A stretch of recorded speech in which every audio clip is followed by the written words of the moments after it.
We're still in the era where a conventionally feminine female gamer was something of an oddity, at least in my town, and we're long past that, thank God, but it could get a bit tiresome. Now, you're probably imagining my story is going to involve the worst in a long line of terrifying incel male gamers hitting on me at work after crawling out of mom's basement. Now, maybe that happened occasionally, but honestly, in my experience, that whole stereotype is just played up and played out and nowhere near as common as people think. And now your listeners are going to be calling fake or plant or whatever, but I swear, this has always been my genuine experience. I know there are plenty of weird gamer bros out there, but well, I think this story itself is proof of why you can simply never tell who's going to be like what. It was October, and GameStop were bringing in some extra staff ready for Christmas, and particularly the release of GTA 5 on PS4 and Xbox One that month. And so I wasn't surprised to see one or two new faces, but I was surprised when one of them was another girl. I was glad that I'd have someone for some girl talk, and what I wasn't looking for was a relationship. I was with someone at the time, so I didn't even consider that's where her mind could have instantly been going. She was a bit shorter than me, with a nose ring and a bad green, blue, and pink dye job to her badly cut hair. It's easy to be uncharitable now because I know what kind of person Amanda is, but I hope I didn't cast judgment on her at the time. She was just a normal, young, alternative girl, really. It's just now looking back that she developed into a monster in my mind because she truly is one. Amanda was really intensely friendly with me, but in a way she tried to hide with some very sarcastic ambivalence. I didn't pick up on this at the time, I just felt a bit confused. And it was like she was bursting at the seams to get to know me, but wanted to play it cool and act like she didn't care. She had this weird way of speaking where she'd start out talking really fast, and then slow down after the first sentence like she was mentally putting the brakes on. Kind of like Nardwar. Now, when we first met, she'd rushed over ahead of our manager, Dan, and already introduced herself. She abruptly gave me a hug, which took me aback. Coworkers didn't just typically hug me, so I wasn't used to it happening all of a sudden. Also, I'm not particularly a huggy person when it comes to strangers especially, and she told me she was Amanda, even though Dan had already introduced her.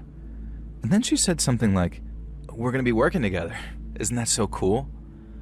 Now, she said this like we knew each other from school or something, like we were old friends. Now, I probably paused too long scanning her face, trying to place if I actually did know her. Now, she told me that we'd gone to high school together, and I had this very sinking feeling. Had I shared classes with this girl and completely forgotten or ignored her? And then she added that she came to GameStop all the time. Now, it later turned out that the reason that I didn't remember her from high school was that she'd started her freshman year when I was a senior. Now, we didn't have classes together or even know each other or have mutual friends or anything like that. We'd simply attended the same high school for 1 year. And of course, because we were both women, I was put in charge of Amanda.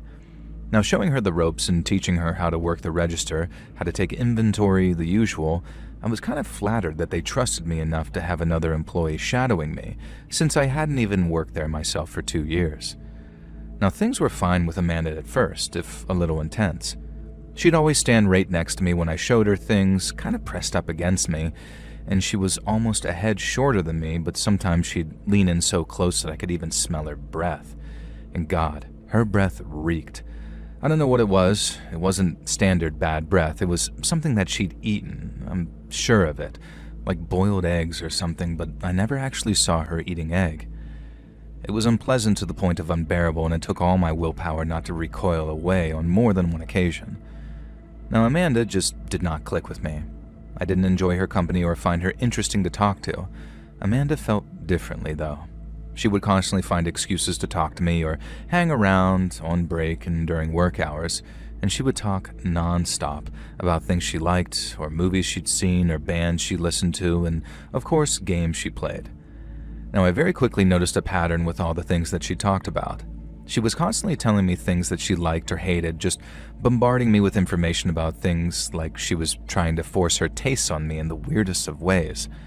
She never stopped to ask if I'd listened to said band or watched said movie or what my opinions were on any of the things that she was talking about.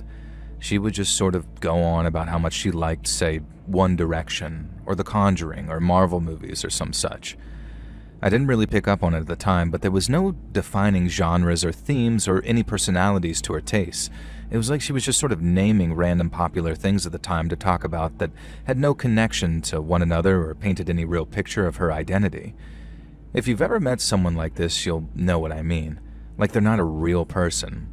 She obviously did watch the movies and listen to the bands and play the games, but she would talk about them relentlessly. She usually loved the things she talked about, but occasionally hated them to the point of almost unsettling rage. But it was just the most bland, wide-ranging set of subjects, like someone Googled popular things and was just checking them off. Now, eventually I had enough, and I had to ask Amanda to chill and give me a bit of space, and it was kind of driving me insane. I sort of expected her to take it badly. Now, what I didn't expect her to do was try and kill me and then act like nothing happened. I would cycle to and from work in those days. I had a license, but my apartment was close and I didn't want the cost of vehicle upkeep, and so I always kept my bike in great condition. But one night, cycling home in the dark, my brakes failed at the bottom of a hill and I came skidding off into the gutter. Now, it could have been much, much worse. There was one intersection on the way home and that could have been lethal. I know those brakes had been screwed with. They hadn't been cut or anything. The nuts were just loose, causing the grip to slip and not function immediately. Just the type of thing that I was pretty meticulous about checking when I did my weekly upkeep on the bike. Now, I didn't mention the bike incident to anyone at work because I didn't have proof, and I could have been completely wrong. But it was just a couple of days after that when Amanda's demeanor towards me completely changed. She was still as overly friendly as possible, still forcing her company onto me whenever she could at work, albeit slightly less often, but this is where things did a 180 to become intrusive. Instead of ranting at me about pieces of pop culture, she suddenly switched to relentless questioning. What movies had I watched that week? What games was I playing? What's my favorite song? Who are my favorite bands? What shows were good? What did I recommend? Just constantly a barrage of questions. There was no pause to take in information or to discuss anything I brought up. She wasn't actually listening to my answers, or at least I didn't think so. And soon, what felt like a spark of interest became insulting, and I realized that it wasn't worth answering properly because she didn't actually care. And so I'd give a brief, abrupt answers to pretend that I hadn't heard, and then she started asking about things that weren't pop culture related. Where did I live? Did I like anyone at work? Who had I dated in high school? Stuff like that. And thankfully, that only went on for a couple of days and I managed to avoid having to give her any personal information. But good Lord, I didn't think that I could have taken this for long without snapping. Now, I'm not sure why I decided to answer her, and so confidently too, when she asked me if I had a partner. I don't know if I was hoping that maybe she had a whole bunch of homophobia waiting in the wings and would just leave me alone when she found out that I was gay. I have no idea why I'd have assumed that she didn't already know, and so I told her I'd been with Laura, my girlfriend, since 2012, and we were thinking of moving in together. Amanda, I swear to God, went white. She literally started trembling slightly, and I was actually concerned that she was having a seizure or something. Now I asked her if she was okay. Amanda nodded, staring at me in a deep, intent way that gave me chills to this day. And then suddenly she blurted out some kind of sentiment like, "I'm so happy for you," and swept me up in a huge, overly tight, uncomfortable hug and then stepped back, beaming, as if nothing had ever been wrong. Now this was obviously the point that I knew something was very off about Amanda. Thankfully, she wouldn't be in my life much longer, but it gets oh so worse before it gets better. Amanda became absolutely obsessed with The Last of Us. Now that sounds par for the course in 2024, but back then the sequel wasn't yet out, and we had the original and then the remastered version on PS4 and Xbox, and Amanda actually bought a copy of The Last of Us Remastered that same day, but I thought nothing of it at all. Why would I? Everyone was buying it. Now one day, Amanda walked up to me in the break room and literally thrust that Last of Us box into my face. Now I remember what she said next precisely because it was so insane. "I would love a relationship like that. Someone who will fight through the zombie apocalypse for me." Then she paused. "With a girl," she added, staring intently at me. She had this real piercing yet blank stare. This expectant stare that says everything and nothing all at once, and the more you get to know the person, the more vacant and creepy it seems. Now, I said that was cool, something vaguely dismissive. She says, "I think I'd make a good lesbian." I just responded in silence. "Yeah, I think I'd be good at pleasuring other girls." "What?" I was still in silence. I'm attracted to girls. To other girls." Now me in silence, and at this point I am cringing internally so hard my ovaries feel like they're gonna explode. "Yes, I realize that I'm attracted to girls because..." And as she began to say this, blessed Hail Mary, the door opened and our coworker Matt walked in.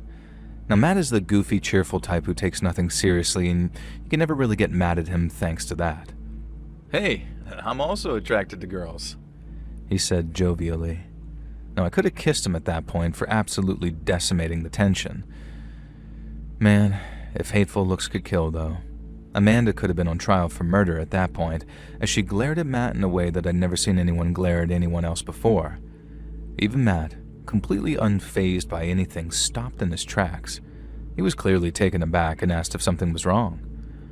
I protested, laughing, and insisted emphatically that it wasn't. And anyway, my break was over and I was due to get back on the store floor. Now that night, I called Matt up and decided to finally tell someone else at work how uncomfortable Amanda was beginning to make me. Now up until now, I just kept it to myself and Laura because I'd feel like crap if I'd affected someone else's employment because they made me personally uncomfortable.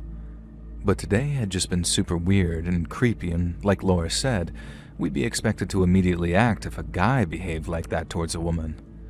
Matt wasn't dismissive. He actually took it very seriously and said that he'd help me swap shifts if I needed to avoid Amanda, and that in the meantime, I should stick near him and he'd make sure that I wasn't caught alone with Amanda at work. And to this day, I really appreciated that. A week later, I received the first note. I found it in my jacket pocket when I got home one day after work. "You're a cock-teasing little bitch. Stop leading me on. From Matt," it said. And so I showed it to Laura, and then I called up Matt and told him what Amanda had done. Because of course it was freaking Amanda, not Matt. Now we decided to wait and try to catch Amanda in the act, and it was the only way to ensure that something could be done. There was no real danger of anyone actually believing the notes were from Matt, but there would be no way to prove that they were from Amanda either. It took another 2 weeks and another 3 notes before we caught Amanda at it. Now during that time, I made a point of avoiding Matt. No confrontations, no mention of anything, but I wanted to give the impression that I was at least wary and buying it. And the second note had also slipped into my pocket during work. This one said something about me being a series of slurs that applied to queer people and how I'll burn in hell. And the next note was taped to the seat of my bike and said much of the same. Only this time it was written on some toilet paper, unused thankfully. In the end, we caught her by pure freaking chance. We've been trying to come up with a great plan to catch her in the act, and in the end, we just walked in on her slipping the note inside this Tupperware container that held my lunch. Of course, she tried to protest immediately. She'd seen Matt putting something in my lunch, so she wanted to check it out. I said I didn't believe her, so she tried to stab me in the eye with a fork. One minute I was yelling at her, and the next minute, a fork was flying towards my face, held by a snarling Amanda, and she went from 1 to 100 in a second. I tried to fight her off, holding her wrist, trying to keep the fork away from my freaking face. With her other hand, she was clawing at my stomach, trying to... I don't know. She knew I had a belly button piercing, and she was trying to rip it out. I shoved her away hard, and she slammed against the refrigerator. I looked for something, anything I could grab, and there it was. A Master Chief replica helmet that a manager had put in the break room. And he was so proud of that thing, and we weren't supposed to touch it on pain of death. But I figured he'd probably understand when the alternative was my death. And so I snatched up that Master Chief helmet, the pride of GameStop, and swung it as hard as I could straight into Amanda's face. The helmet crunched, and so did her nose. Blood exploded over the prop replica. Amanda hooted and tried to lunge at me with that fork again, And I swear to God, this was the most satisfying moment of my entire life. I'll never get it back. I swung my leg back and planted a kick right into her crotch as hard as I freaking could. She dropped like a sack of potatoes. The manager came rushing in after hearing the commotion, and so did Matt. It wasn't hard to prove that there was no way Matt could have put the note in my lunch, and circled back around to the shop floor, met up with me, and then re-entered the break room. There were witnesses. And when Amanda started yelling about how Matt had confided in her that he was obsessed with me and how I kept rejecting him, well, that's when we didn't even have to try proving her guilt anymore. And so I asked her why she tried to stab me in the eye with a fork, and her answer was, to protect me from Matt. You literally could not make this stuff up. One other funny twist to this, though, is because Amanda never bothered to actually learn anything about me, the object of her obsession, she had no idea that Matt is my first cousin. And so that's how my weird, creepy, obsessive GameStop coworker got fired, for trying to frame my cousin for harassing me. Obviously, the cops got involved, and Amanda was going to be charged with harassment and attempted assault. And in the end, though, we had to settle out of court because I'd smashed her face in with that Spartan 117 helmet, and while things would have likely turned out in my favor, I didn't want to go through the prolonged court case when we could just settle. At least she was banned from the mall, though. Now, I found Amanda on Facebook a couple of years ago. Obviously, I didn't add her, but it was remarkable to see how much she'd visually changed. She's married to a man and has 2 very young kids, and I really hope that she's changed as a person and isn't an insane melting pot just waiting to bubble over. I hope she dealt with whatever sickness caused her to act the way she did towards me. When I last looked on her Facebook, which she keeps publicly visible to all, I saw that she'd recently become the youngest ever board member of her area's local HOA. So as to whether she's less crazy now, who can honestly say?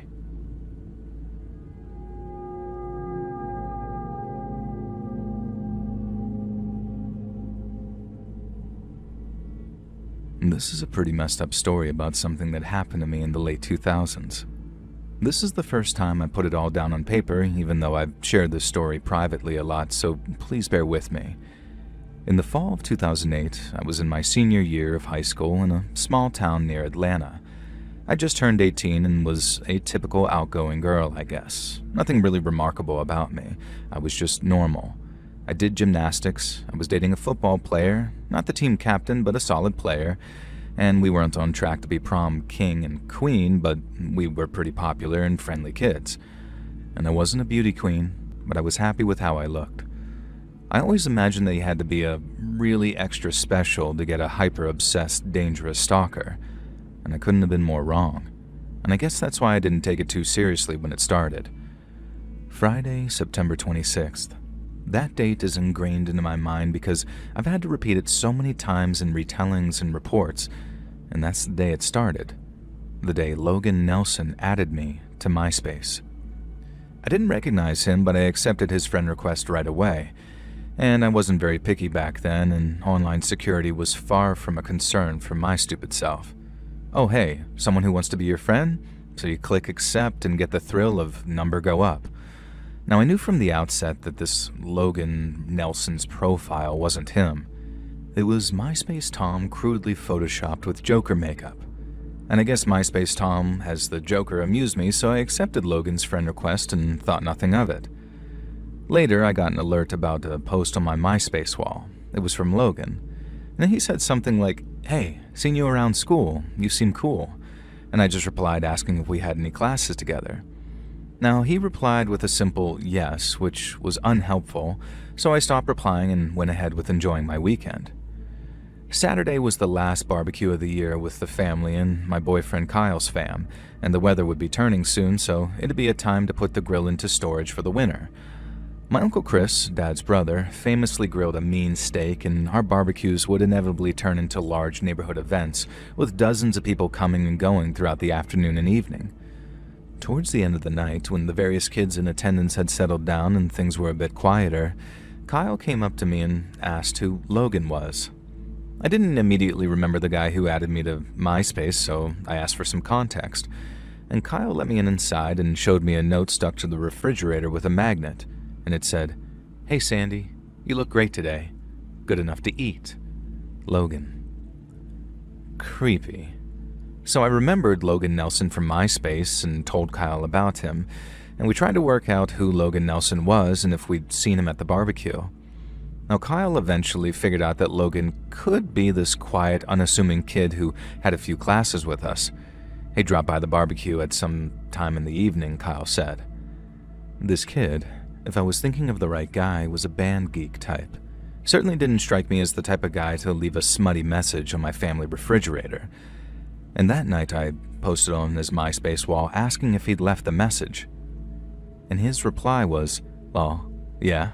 You like it?" I didn't say yes or no, but asked if he was Logan from Chem in Spanish. "Lol, yeah," came the response. Mystery solved. Strange, creepy, and annoying, but solved. Kyle and I confronted Logan the next time we had class together. Logan was absolutely baffled and said he'd never put anything on the refrigerator. Kyle kind of got up in his face, and I swear Logan was about to piss himself. He had been at the barbecue but swore he hadn't stuck a note on the refrigerator, wasn't interested in me like that, quote-unquote, and anyway, his name was Logan Baumgartner, not Logan Nelson. Kyle wasn't so sure, so I managed to talk him down, which is lucky because I think he was about ready to pound Logan Baumgartner into the dirt. And that evening when I came home from school, Dad and Uncle Chris were watching the game.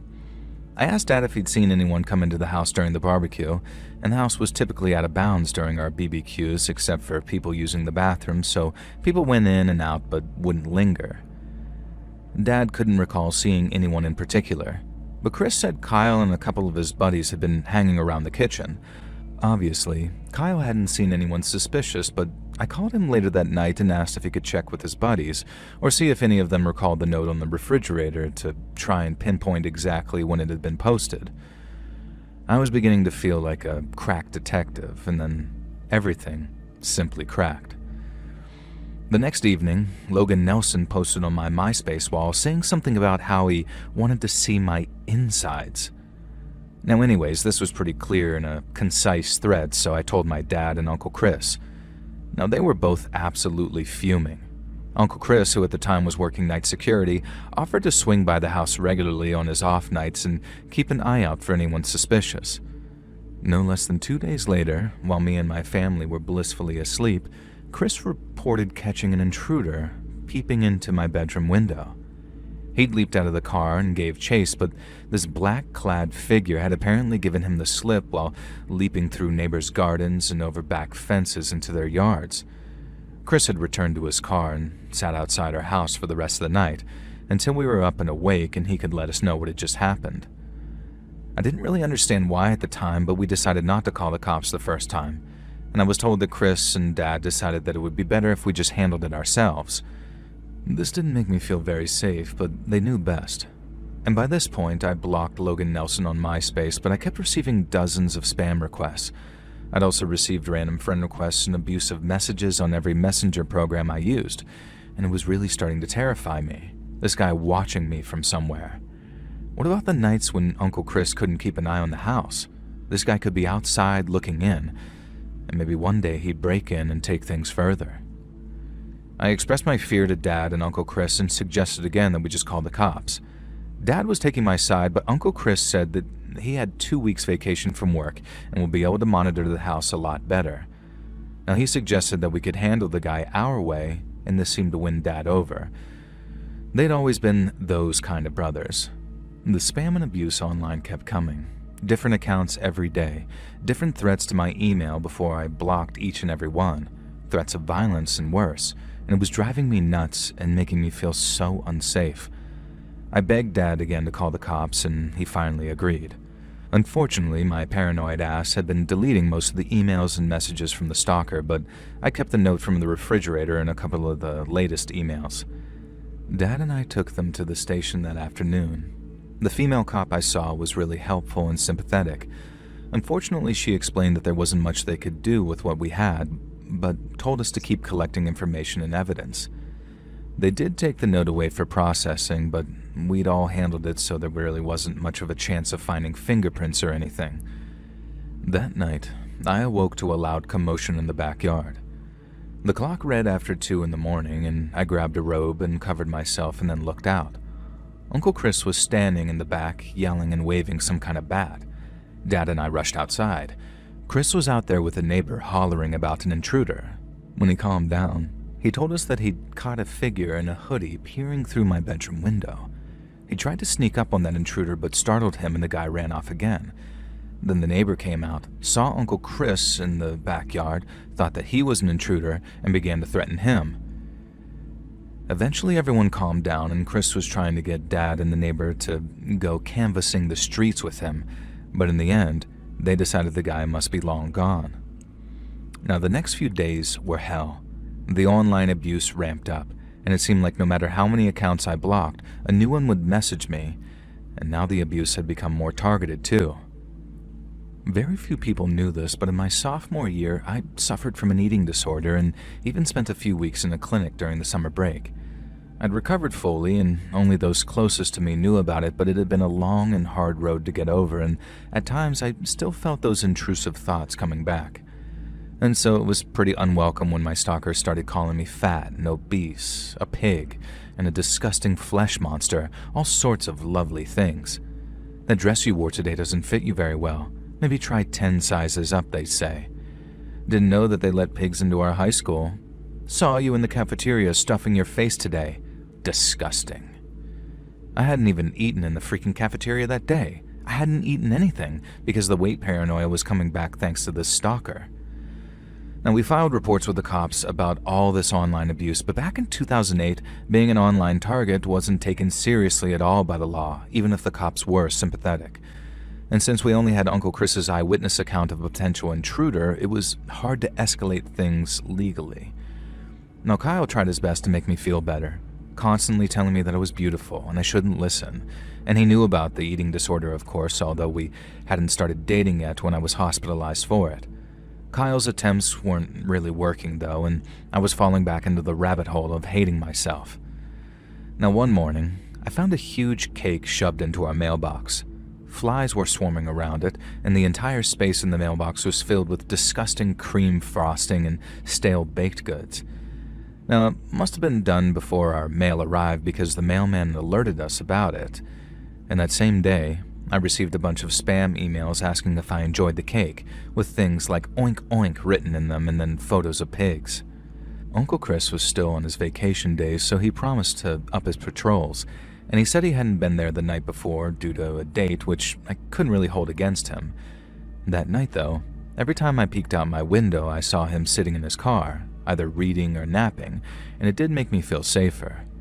But what a fool I was, as if anything was keeping me safe. Now, it was past 4 this time when I was woken up by a commotion. More than a commotion, actually.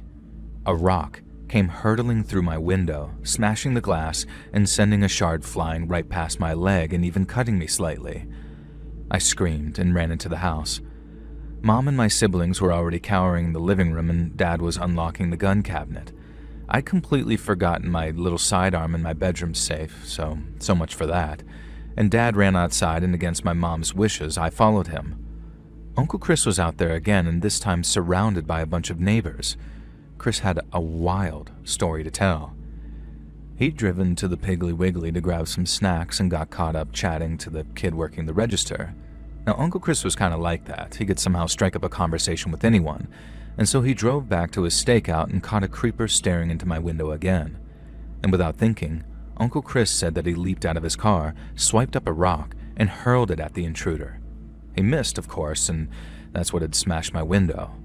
Uncle Chris himself had actually thrown that rock. Of course, this drew the neighbors out again, and a few of the neighbor guys were scouring the area for that black-clad intruder that Uncle Chris described. Chris was really riled up, waving his gun around as he spoke, and Dad had to take him to one side and tell him to calm down before somebody got shot. He'd already thrown a rock through my bedroom window, which Dad was pissed at him about. It was impossible for any of us to get to sleep that night, and not really worth trying as the sun would soon be up. Now, my younger siblings did go back to bed, so did my mom, but Dad, Uncle Chris, and I sat in the kitchen just drinking coffee, and I thought that we were waiting for the cops to arrive, but apparently I was wrong.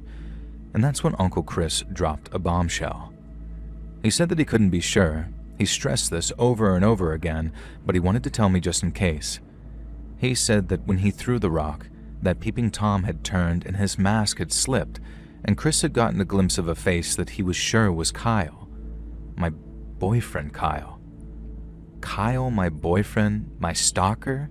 Could it be? Now, I thought about it.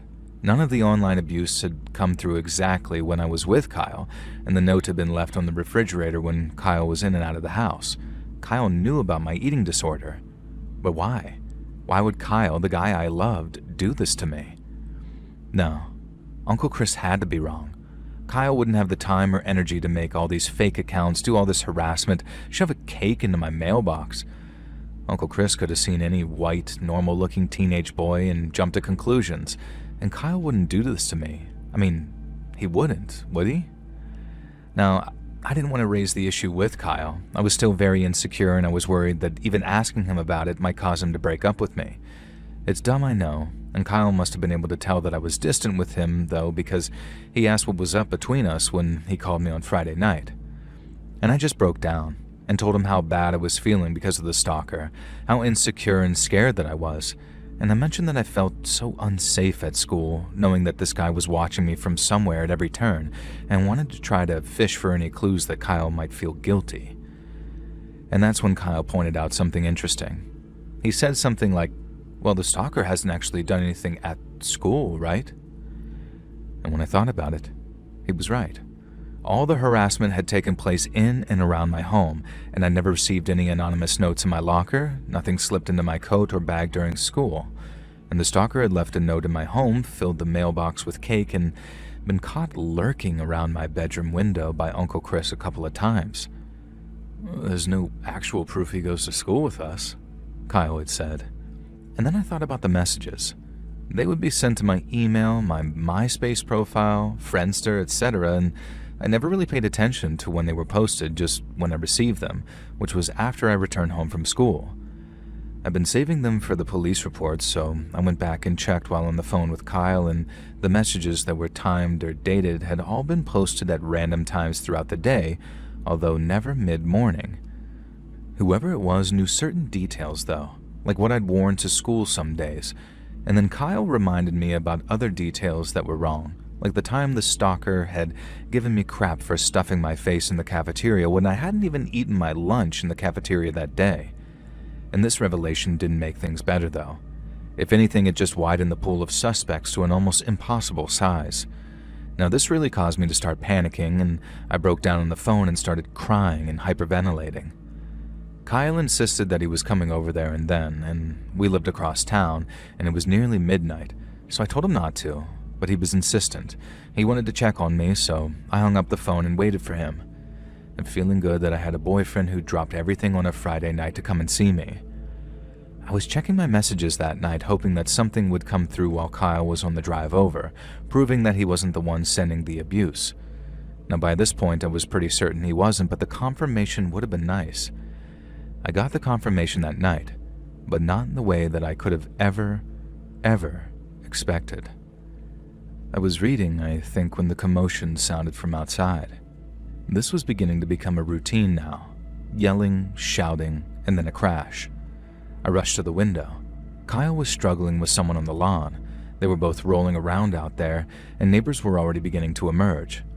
I saw Dad step onto our lawn holding his shotgun. I ran outside. Dad had his shotgun trained on these two men, Kyle and Uncle Chris. Kyle had his hands held behind his head while Chris was shouting and ranting. "Shut up," Dad screamed at him. I was shocked to see this gun swing in Chris's direction, and I was even more shocked to hear what Kyle was saying. Kyle had pulled up around the corner outside of our cul-de-sac and walked around the block of my house to avoid waking my family. Now, by now, it was nearly 1 a.m. As he'd approached around the back, where my room looked out over, he'd seen a figure standing in my window. It was very clear from his motions that the guy was pleasuring himself. Kyle had yelled, and then tackled him and started beating on the guy. And that's when he realized it was Uncle Chris. Now, Uncle Chris denied this, and of course he hadn't been touching himself, he'd just been on his patrol, like usual, keeping me safe. No, this could have been believed, except Dad's eyes traveled down to Chris's crotch. His fly was clearly undone, and his clothing was very disheveled. Now, when Uncle Chris saw where Dad had been looking, his face went as white as a goddamn sheet. It had always been Uncle Chris leading this narrative, and it had been Uncle Chris who had been caught in the backyard by the neighbor that first time and come up with some story about how he'd been chasing a mysterious third party. It had been Uncle Chris who threw the rock at my window, claiming that there was an intruder. It had been Uncle Chris who had repeatedly persuaded us to keep the cops' involvement to a minimum so we could handle it ourselves. Uncle Chris, who was at our house either most mornings or most evenings, who would know what I was wearing to school, who would have time in the day to send various abusive messages. Uncle Chris, who could easily have slipped into the house during the barbecue and left the note on that refrigerator. Uncle Chris, who was able to shove cake into the mailbox because he was the one keeping the house safe, quote-unquote, in the first place. Uncle Chris knew all about my eating disorder, my insecurities, my weaknesses, and fears. Uncle Chris, my dad's flesh and blood brother, who'd been a beloved presence in my life since I was born, stalking me, harassing me, fantasizing about me, and that trauma still exists for me 16 years later. Now, I'll summarize everything briefly, as we did get the cops involved, but the online stalking charges didn't amount to much back then, and it was Kyle's word against Chris that he'd been perving on me through the window. Ultimately, there wasn't much that we could achieve with the law. Why did Chris do all of this? It turned out that he'd always incredibly hated my dad for marrying my mom. Chris was the older brother and had secretly harbored a thing for my mom, and I don't know the extent of it, and I don't want to know, but he came clean about a bunch of small yet spiteful acts that he'd committed against my dad and our family over the years.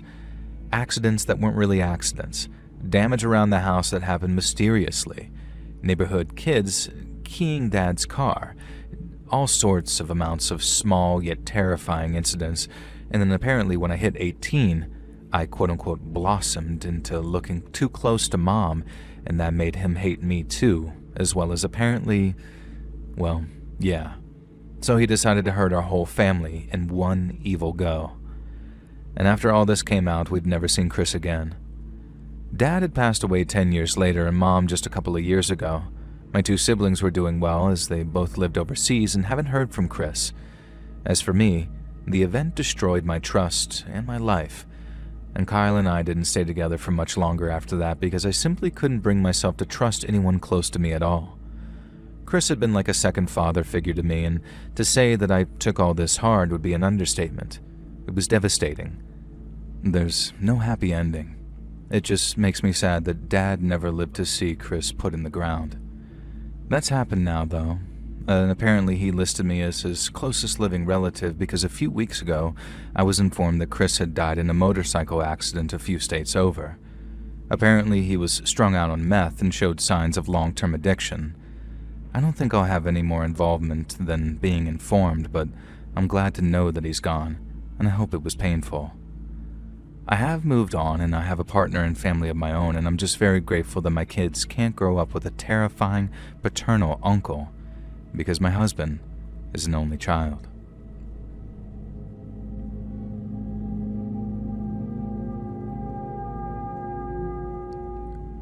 So I just wanted to tell you about my last date. His name was Greg and he was perfect. I met him on Grindr and I genuinely saw a future with this guy. And I guess there was a future, just not a future that I could have ever predicted. Now we chatted on the app for a few days before deciding on our first date. A lunch date picnic in the park, and I booked it during our lunch hour because, well, I was on my lunch hour, and I also knew that there'd be a bunch of other people around, always important for a first date or a first time meeting a new person. Now, I'm not really new to the dating game. I'm the type of guy who struggles to settle down, well, not yet anyway, and not that I sleep around or have multiple people on the go at once. I'm just really picky and I get tired of people's idiosyncrasies very quick. Now, I know this makes me kind of flaky and unappealing as a prospective partner, so I try and make up for that in other ways by keeping myself well-groomed and fit, etc. I want people to give me a chance, even if I'm not always best at doing the same in kind. Now, Greg was wonderful. Mid-20s, I'm late 20s. He was very calm, gentle, almost quiet, a very thoughtful guy. Now, our lunch date ran longer because we spent so long talking about literature, art, movies, politics, you name it. Everything we could think to talk about, and we found very mutual interest in each of the topics. Now, you could say that we really clicked. The date had to end because I could only be so late getting back to work, and I was feeling really good about this one, though. And it seemed as if Greg felt the same about me because he messaged me that same evening saying that he'd had an amazing time and would I like to do it again. Well, would I? And so we arranged for another lunch date, and this time on a day that we both had time off of work.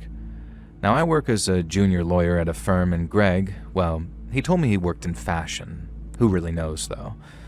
We met at an Olive Garden and had another lovely time. Over breadsticks, I brought up the fact that I was bisexual. Now, this can be a showstopper for some gay men. There's all sorts of prejudice towards bisexuals from both sides of the fence, so I like to bring it up ASAP, and if it's going to be an issue, then there's plenty of time for both of us to just bail.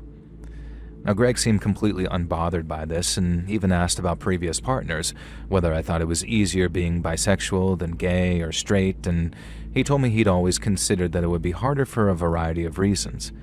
He was very sincere and sweet about it. He had a youthful curiosity about life that just really appealed to me. Now, for our third date, we went out for dinner at a small, family-owned restaurant near my apartment. I like to eat late on weekends, and Greg was acquiescent to that, so I booked a table for 9 p.m., that is. Now, we had a delightful time. Neither of us drank, and I offered to order a bottle of wine, but Greg had driven to the restaurant and told me that he wouldn't even have a sip of alcohol if he was driving, and I could respect that.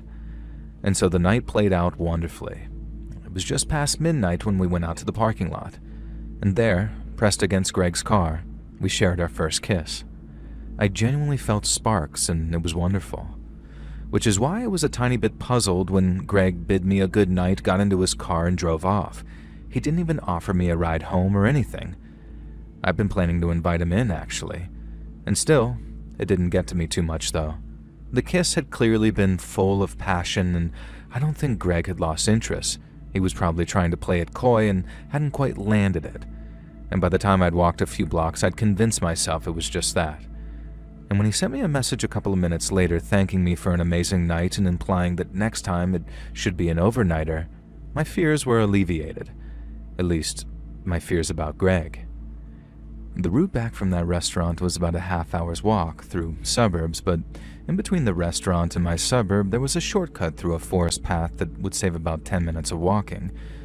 Now, when I say forest, it was more of a public park, so it had sporadic lighting, and although I wouldn't recommend it at night, I felt comfortably safe as a fit late 20s guy who works out and feel like I can handle myself in a fight.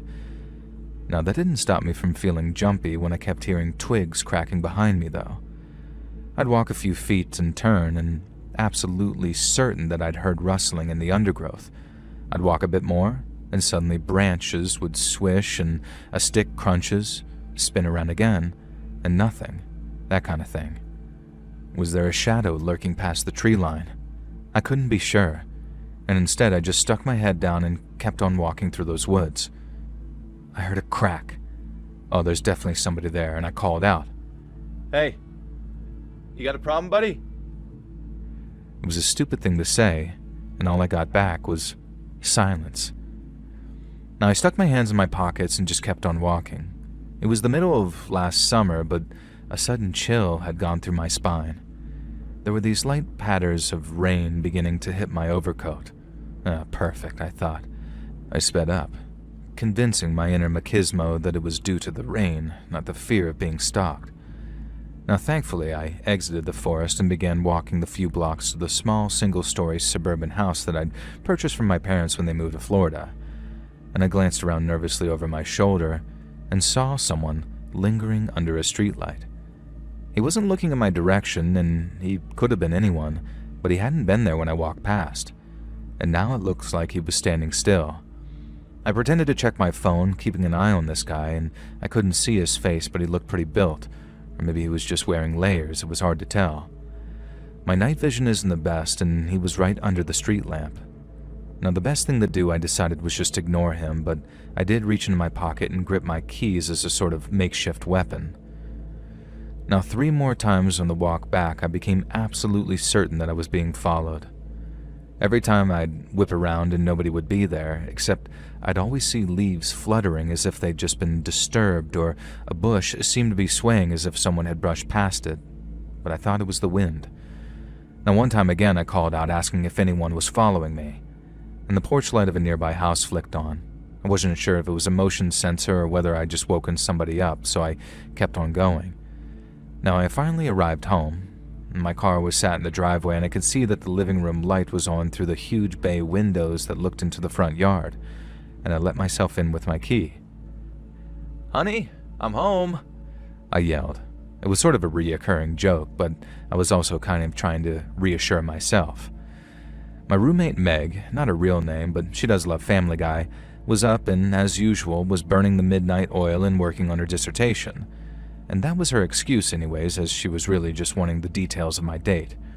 She knew that I'd really been digging this Greg guy, and she and her boyfriend Simon were really hoping that I'd find someone to settle down with. She asked how things went, and I'd said I'd tell her all about it. So we made some drinks and took it into the living room. I took the couch and Meg took the single-seater recliner, and we both put our cups on the table. I sort of leaned back satisfied, and then the front window exploded. Yeah, everything seemed to happen almost in slow motion. I briefly caught movement outside in that darkness, and then something hit the window, hard enough to send the glass shattering in an explosion of sparkling shards. No sooner had that happened than something distinctly man-sized bursting through the open, sending further explosions of glass around the room. Now this figure landed on his feet on our living room floor, shook himself like a goddamn dog shaking off water, shards of splintered glass flying everywhere, and me and Meg holding up our arms to protect our faces. This man screamed something indiscernible. Something like that, I don't even know, but I could hear dark, ragged breaths coming from him. Who was this? Some meth head here to rob us, I thought. Someone on bath salts, a neighbor, an Amazon delivery driver. All of these thoughts were bursting through my head in half a second. No. You already know who it is, right? It was Greg. And Greg gestured wildly at us with this tire iron that he just used to smash our front bay window in. "I effing knew it," he grunted again. I just stared at him in shock. Meg stared too, and of course she had no idea who he was at all, having only just seen him in one or two pictures on my phone. And here, he looked frantic and feral. I started to stand, but Greg swung that tire iron dangerously close to me, so I sat back down on the couch. "I knew it," he said. "I knew you were married. I could see a pale band on your ring finger. You were hiding your wedding ring." This was, of course, complete nonsense. I'm not married and never have been. Whatever kind of paranoia Greg had about dating a married man, he must have projected it so hard onto me that he saw a clue that wasn't even there. "So this is Greg. Greg, this is my roommate Meg." And at that exact moment, at that exact perfect moment, the living room door bursts open, and Simon stumbles into the room, bleary-eyed with bedhead and clutching our baseball bat. "And this is Meg's boyfriend, Simon," I added. Now Greg just stared between the three of us. His expression changed like 10 times in a matter of seconds. Fury, horror, fear, anger, sadness, nausea, fury again, and then finally sort of bemused. "Oh, well, sorry." Now he couldn't even blame it on the alcohol. He didn't have a drop to drink that night. Now what happened was, Greg had previously suffered a couple of bad experiences with grinder dates, go figure. Specifically straight or bi-curious men trying out the lifestyle with Greg without a care for his feelings. And he said it happened a lot, but I imagine it was more like once or twice. And I got the impression that Greg fell for people easily, and he fell for them hard. So instead of waiting for me to break his heart, he decided to feign driving home, and then parked away from the restaurant and followed me back on foot with the hopes of allaying his wild paranoia when he saw that I lived alone. On the walk there, he'd managed to convince himself that he'd noticed a pale band of flesh on my ring finger in the restaurant's lighting, and that for some reason, This is why I'd only agreed to dates in the daytime before then, as if that made any kind of sense. Now, I don't think people like Greg ever made much sense because he was clearly very, very mentally unwell and needed help. And that's why it killed me to call the cops and actually press charges, because I knew that I had to, because at least that might lead to him being forced to get help. Now, he didn't have to go to jail, but there was a fine, and I'm told that he underwent some court-appointed anger management nonsense. I don't think anger was his biggest problem, though. I think he needed help, but hey, I'm not a doctor. I haven't been on any dates since Greg last summer, not through Grindr or Tinder or any other means. And for now, I'm perfectly happy to work on myself platonically. Greg, if you're somehow listening to this, I wish you all the best, and I'm sure you'll make someone a great partner one day. But for you and I, please, let's not meet